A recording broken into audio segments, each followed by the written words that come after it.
24 नवंबर को gig economics से जुड़ी 3 बड़ी कंपनियों एटर्नल, अर्बन कंपनी और स्विगी के शेयरों में जोरदार हलचल दिखाई दी।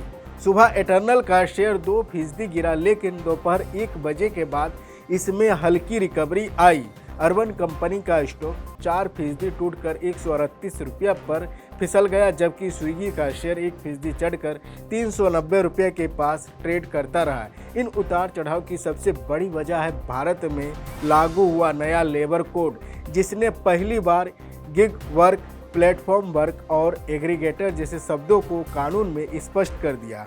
अब हर कंपनी को जो गिग वर्कर्स के काम लेती है उसको सालाना बिजनेस का 1 से 2% एक वेलफेयर फंड में देना होगा, लेकिन यह रकम वर्करों के लिए कुल पेमेंट के 5% से ज़्यादा नहीं हो सकती। यह पैसा राज्य के वेलफेयर बोर्ड और सरकारी स्कीम के जरिए वर्कर की सुरक्षा और बेनिफिट पर खर्च किया जाएगा।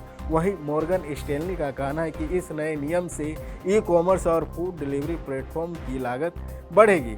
एटर्नल और स्विगी जैसे प्लेटफॉर्म को हर ऑर्डर पर लगभग 1.5 से 2.5 रुपये का अतिरिक्त खर्च बैठेगा। वहीं क्विक कॉमर्स सेक्टर जैसे 10 से 20 मिनट की डिलीवरी करने वाली कंपनियां 4 से 9 रुपये तक का ज़्यादा खर्च झेल सकती है। इब्टा पर 4% से 10% का असर अनुमानित है। इसके अलावा अर्बन कंपनी का दबाव और बड़ा हो सकता है। एनडीटीवी प्रॉफिट की रिपोर्ट बताती है कि यदि 5% वाला नियम पूरी तरह लागू होता तो कंपनी को हर ऑर्डर का लगभग 47 रुपया तक का अतिरिक्त खर्च उठाना पड़ सकता है, क्योंकि वे अपने सर्विस पार्टनर्स को पहले से ही ज़्यादा भुगतान करते हैं। वहीं इसके बावजूद कंपनियां इस बदलाव को लेकर परेशान नहीं है। एटर्नल ने साफ कहा कि लंबे समय में बिजनेस पर कोई नेगेटिव इम्पैक्ट नहीं पड़ेगा।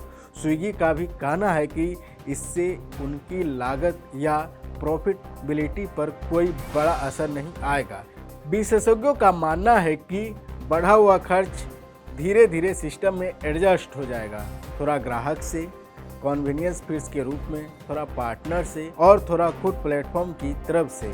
बता दें कि लॉन्ग टर्म में यह बदलाव भारत की गिग इकोनॉमी के लिए सकारात्मक माना जा रहा है, क्योंकि अब गिग वर्कर को भी सामाजिक सुरक्षा और स्थिरता मिलेगी।